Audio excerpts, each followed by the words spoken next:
Të gjithë duhet të mësojnë. Duhet të mësojnë populli ynë, duhet të mësojnë rinia jonë në veçanti. Po kapem në një çështje. Djemtë dhe vajzat partizane, kur filluan në luftën, kishin një ideal. Cili ishte ideali i tyre? Ideali i tyre ishte të çlironin vendin.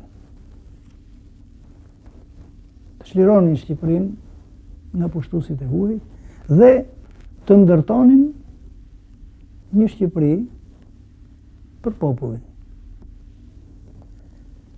Pra ishte një ideal patriotik. Unë mendoj që sot ka nevojë, shumë nevojë, që njerëzit tanë të kenë një ideal. Nuk flas për një doktrinë filozofike, po flas për idealin kombëtar. Ta duan atë dheun e tyre, ta duan Shqipërinë. Dhe partitë politike që luftojnë sot, qeveria, njerëzit janë në pushtet, duhet kenë një ideal, këtë ideal kombëtar, që t'i shërbejmë këtij vendi, që ta nxjerrim këtë vend nga këto vështirësitë të mëdha në të cilat gjendet. Sepse gjendet në vështirësi të mëdha. Ky është një realitet. Flitet shumë, po vijnë para, dhurata nga bota, ka donator, do të bëhet një rrugë, do bëhet një autostradë etj. Por çfarë shohin syt? Një autostradë Tiranë-Durrës ka filluar që kur ishte në pushtet Partia Demokratike, po vazhdon akoma sot, e nuk e dim a do të mbaroj bashkë me atë mandatin që i mbaron Partia Socialiste. Ka filluar, thuhet, për korridorin e 8, por askush thot sa kilometra janë bërë, deri ku janë bërë, dhe kur do të mbaroj. Thuhet që donatorët janë gati të investojnë, por fabrika e uzina nuk shohin. Dhe të kundërtën, shikojmë shkatërrime. Nuk po flas për atë periudhën e tranzicionit, që ishte një periudhë ku çdo gjë u shkatërrua në emër të antikomunizmit, edhe fabrikat u quajtën komuniste. Tani kemi kaluar tranzicionin? Unë do të bëj aty këtë pyetje, por me që ti ma bën mua, atëherë po të them unë, jo, nuk është kaluar tranzicioni. Sepse akoma nuk shikohen vërtet, kupton, ato zhvillime që duhet të sillnin për Shqipërinë. U largua do një sistem, u vendos një sistem tjetër. Por nga ana e zhvillimit ekonomik, nga ndonjëherë bën deklarata që akoma jemi në nivelin e viteve 90. Në fakt nuk po flitet për idealizëm, pra për politikan që mungon idealizmi, po për politikan që mungojnë politikat. Ose ndoshta ne kemi politikan, po s'kemi politika? Po, mund t'i ndajmë ashtu siç mund dhe t'i bashkojmë. Politikan e quajnë veten shumë njerëz sot. Por ju keni të drejtë. Politikan ka, po politika s'ka. Në kuptimin që të ketë politika për zhvillimin e vendit, politika konkrete, që të flasin, që t'i tregojnë popullit që do të bëhet kjo gjë në këtë kohë, në mënyrë që dhe populli të fitojë optimizmin, besimin për të ardhmen e tij. Dhe të mos ndodhë ajo që po na ndodh sot, që rinia do të iki, që specialistët duhen të ikin, pse nuk shikojnë perspektivë, nuk shikojnë ku vemi, ku shkojmë. Merë neve si vend, jemi vend i pasur, në toka jonë shumë e pasur.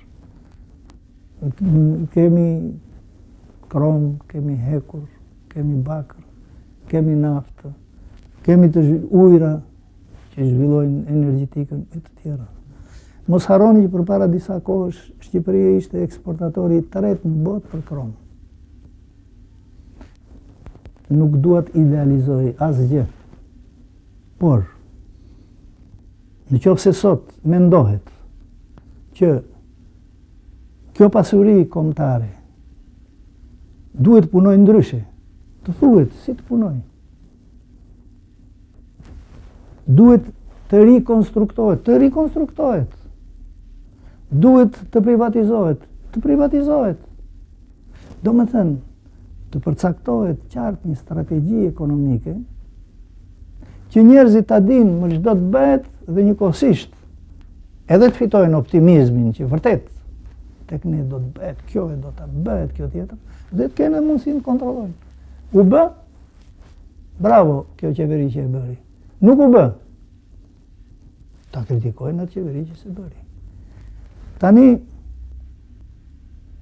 qeveria Meta ka bërë disa deklarata optimiste duken, që do të marrë masa kundër korrupsionit, kundër këtyre prishjeve të rendit, krimit të organizuar e të tjerë. Optimiste janë deklaratat. Dhe asnjë nga ne nuk ka arsye të mos besoj ose dyshoj në sinqeritetin e këtyre deklaratave. Ju zoti Alia jeni politikan, ju besoni megjithatë këto deklaratat? Unë nuk kam arsye të mos besoj. Por optimizm në popull do të krijohet në qoftë se këto deklarata do të kthehen në vepra. Dhe urojmë të kthehen në vepra. Por fatkeqësisht thash, një strategji të qartë ekonomike nuk e shikojmë. Të paktën me aq sa ndjekun shtypin. Në shtypin tonë nuk shohin gjë të tillë. Shfaji shtypit që nuk di ta pasqyroj strategjinë ekonomike apo shfaji qeverisë që nuk e ka një strategji ekonomike? Siç duket, është faji qeverisë që nuk e ka një strategji të tillë ekonomike. Një strategji të përcaktuar, qartë. Sepse ja folëm për çështjen e pasurive të mëdha toksore, nën toksore. Mund të flasim për energjetikën. Ti bëre një intervistë të posaçme, kupton, me drejtorin aktual të Keshit. Dhe ai dha shpjegimet e tija për këtë çështje. Por unë di që në fundit e viteve 80, ne kishim parashikuar të ndërtonim hidrocentralin e Bushatit dhe hidrocentralin në Vjos. Bile kishim hyrë në marrëveshje në bisedime me qeverinë greke dhe me qeverinë jugoslave, duke marrë parasysh se ujërat për këto dy hidrocentrale kishin të bënin dhe me këto dy vende. Di që projektet për këto hidrocentrale ishin gati, ose skicat e tyre themelore ishin gati dhe duhet gjenden diku në arkivat e Ministrisë të Ndërtimit. Pra, kur flas për plane konkrete, strategjike, nuk flas për ide, por flas për një politikë konkrete që populli ta shohë, do bëhet kjo, do të bëhet dhe do ta prek me dorë. Më duket se në këtë drejtim